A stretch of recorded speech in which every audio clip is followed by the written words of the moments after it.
My name is Dustin Trenton. Currently I'm an animation supervisor. I've been here 9 years, and Beast Wars is actually my first show that I worked on, and I started as an animator. My name is William Lau. I'm directing right now, and my position on Beast Wars was editor, and I directed the last few episodes in season 3, I believe. Hi, I'm Conrad Helton, and currently I'm working as an animation director and sometimes supervising animator. But as with Dustin, we started roughly around the same time and started as a animator. For the first month, I believe, we were both working as modelers and then moved on to animation for episode 1, season 2.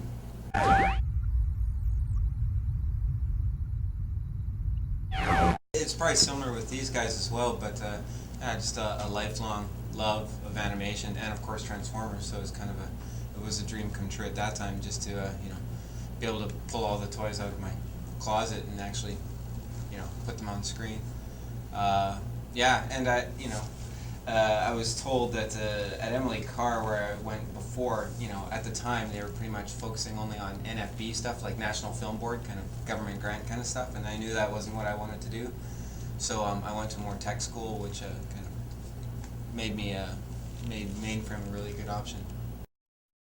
Well, when we first started, I think they were wrapping up for season 2, and they got all the new recruits. There was basically, we had an entire, first episode was I think entirely brand new animators. I don't know, maybe 20 of us or so were hired around the same time. And they asked us to model, like, I remember modeling Megatron, and having to go into the vault in a special room that was locked off.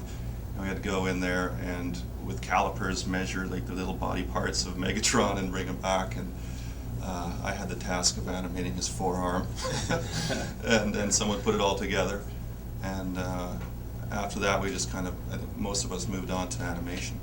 Yeah, that's kind of important to know too, is that for season 2 and season 3, the models were actually based as close as possible to the toys, unlike G1, 2D animated, where the cartoon didn't look very much like the toys at all. Yeah. Which made it difficult both to model and animate, because the toys aren't super articulate. So yeah, with Megatron, you only had clearance like this for his arms because he had these giant shoulder pads.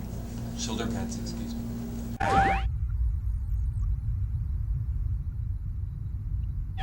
Well, I guess we're working exclusively with Hasbro on this. They would deliver us a script that they've approved, and then from there we would storyboard or make shot lists of the script itself, and we'll make I guess a list of sets and props that we need to make and create for that episode specifically.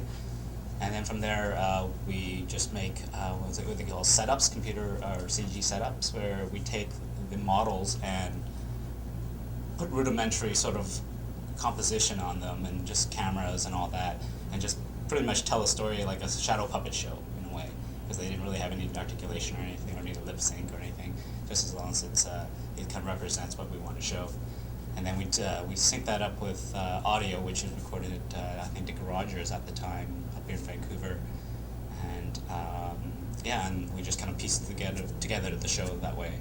I think the nice thing about working on Beast Wars was that we did have the script, but it was a bit malleable. Like we could change things, and the client was Hasbro was really copacetic with it.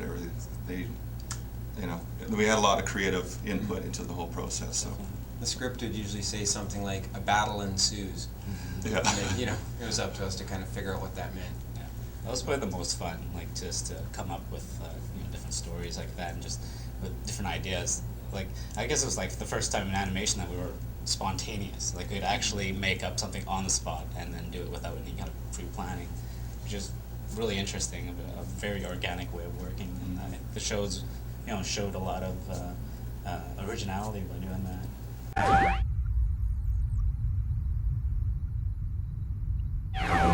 think the most famous one that we have was this fellow animator Dave Williscroft, who had a fascination with toilets, and I don't know if he called himself that, or he was just kind of, he was dubbed that, but everyone called him Toiletron. And he had probably about 100 toilets all around his desk. And so it was up to him to, put a toilet into not every shot, but every show that he was working on, at least one.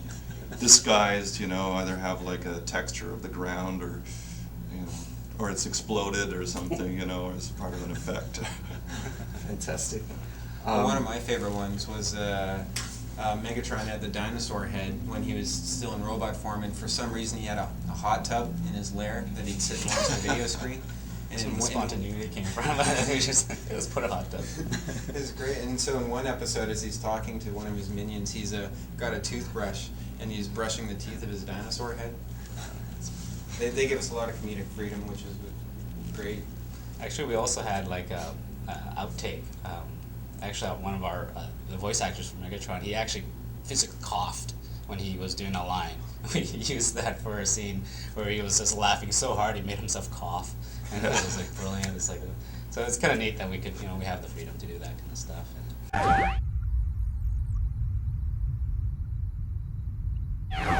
I remember there was one time where Black Arachne was like opening up panels and stuff was falling out and the rubber ducky fell out. That might have been the Froggy French lady. Oh, perhaps, I don't know. I can't remember. That was what she called herself, so it's not meant to be a slur.